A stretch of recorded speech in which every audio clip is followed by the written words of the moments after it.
এবং মুসলিম শরীফের 1174 নম্বর হাদিস।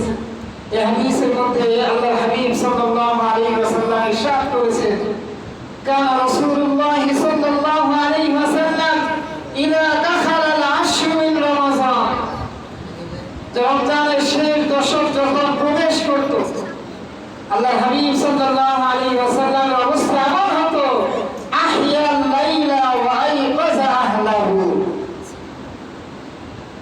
রমজানের শেষ দশক আসলে আল্লাহর হাবিব পুরা রাত জাগরণ করতেন।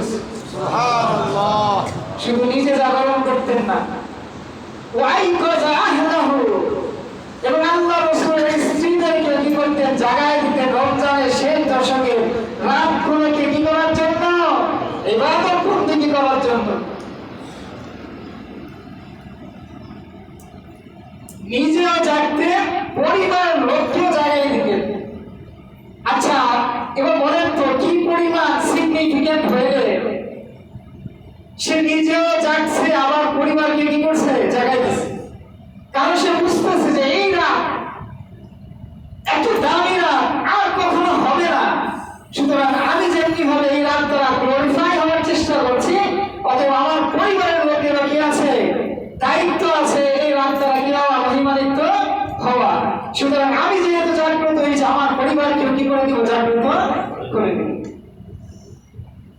সুতরাং এই রাত্রে আমি আপনি শুধু জাগ্রত হব না, আমার আপনার পরিবারের লোকজন যারা আছেন তাদেরকেও কি করে দিব?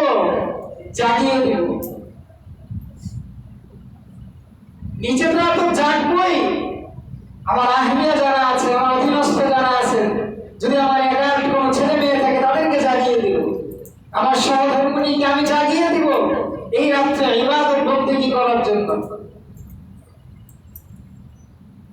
এত সুন্দর একটা হাদিস মনে পড়ে গেল, পরিবারের লোককে ডাকার আল্লাহ রাসূল বলেছেন যে তিনি নিজে জেগেছেন এবং পরিবারের লোককে কি করেছেন?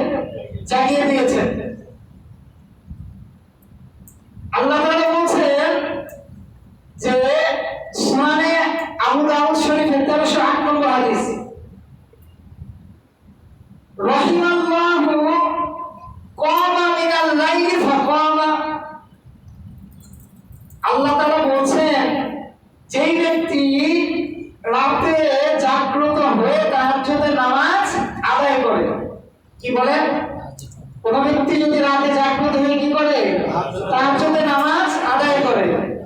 ওয়া আইকাযা ইমরাআতাহু, এবং তার স্ত্রীকে কি করে দেয়? জাগ্রত করে দেয়। ফাইন, আবার এখন স্ত্রীকে ডাকতেছে, স্ত্রী উঠতেছে না, অস্বীকার করতেছে। আল্লাহ হাবিব বলতেছেন যে নাদাহা ফি ওয়াজহিহা মা, যে স্ত্রীকে ডাকলো সে উঠলো না, আল্লাহ হাবিব বলছেন যে সীমিত পরিসরে তার চেহারার উপরে কি করো? পানি মেরে তাকে কি করে দাও? জাগায় দাও। সুবহানাল্লাহ। This is the beauty of Islam, brother and ইসলাম। দেখছেন ইসলামের চমৎকারিত্ব কি? আল্লাহ হাবিব বলছেন যে পানি মেরে হবে তাকে কি করে দাও? জাগায় দাও। কেন? কারণ তুমি যখন নামাজ পড়বা, তোমার পরিবারের লোকজন যখন নামাজ পড়বে, তোমার উপর, তোমার পরিবারের সকলের উপর আল্লাহর পক্ষ থেকে রহমত কি হবে? রাহিমাল্লাহু ইমরাআতান মান কামাত মিনাল লাইলি ফাকামাত। এরপর আল্লাহ তাআলা বলেন যে অনুগ্রহ দয়া বর্ষিত ওই নারীর উপর যে নারী জাগ্রত হয়ে কি করে? তাহাজ্জুদের নামাজ আদায় করে। ওয়া আইকাযাত রাজুলা, এবং সে যে তাহাজ্জুদের নামাজ আদায় করলো, আদায় করার সময় তার স্বামীকেও কি করলো? জাগায় দিল। ফাইন আবা, এখন স্বামী যদি ঘুম থেকে উঠতে কি করে দেয়? অস্বীকার জানায়।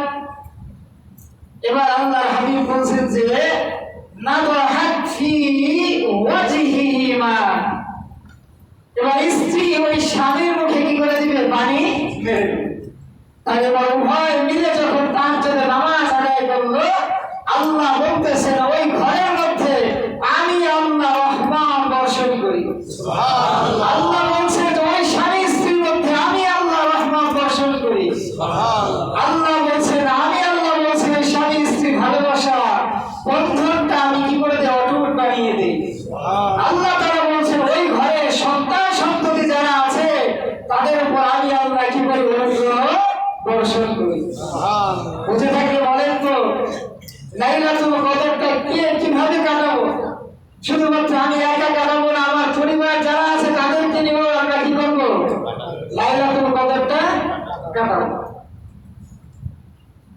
কারণ লাইলাতুল কদর এটা জীবন থেকে একবার চলে গেলে আর জীবনে দ্বিতীয়বার কি করবে না, কামব্যাক করবে না, কখনো ফিরে আসবে না। আমার আপনার জীবনের একটা সিঙ্গেল মোমেন্ট যখন চলে যায়, সারা জীবন তপস্যা করে ওই একটা মুহূর্তকে আমি আপনি কি করতে পারবো না, ফিরিয়ে আনতে পারবো না। সুতরাং before losing your valuable moment you should come back. আপনার মূল্যবান এই মুহূর্তগুলো হারিয়ে ফেলার পূর্বে আমাকে আপনাকে প্রত্যেকে কি করা দরকার, ফিরে আসা দরকার। এই লাইলাতুল কদর পাওয়ার পর যদি আমি আপনি এটাকে কাজে না লাগাই, তাহলে আমার মতো হতভাগা, আমার মতো বঞ্চিত, আমার মতো কপাল পোড়া আর কেউ নাই। রমজান শেষ হয়ে যাচ্ছে।